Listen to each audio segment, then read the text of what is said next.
আমি একটা করে কবিতা ধরবো এবং যারা যারা বলতে পারবে তাদের জন্য গিফট রয়েছে।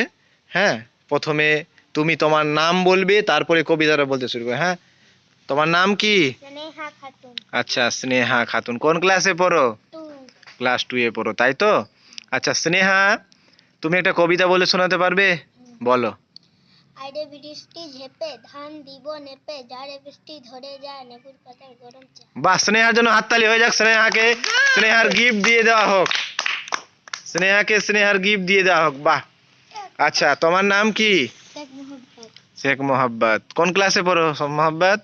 3-তে। আচ্ছা, 3-তে। আচ্ছা, তুমি কবিতা বলতে পারবে তো? বলো, একটা কবিতা বলো। আমরা দুটি ভাই, সেবন গাজন গাই, ঠাকুমা গাছে গোয়া আছে, ডুগ ডুগ বাজে। বাহ, হাততালি হয়ে যাক এর জন্য। বাহ। আচ্ছা, তোমার নাম কি? রিজওয়ানা খাতুন। আচ্ছা, কোন ক্লাসে পড়ো?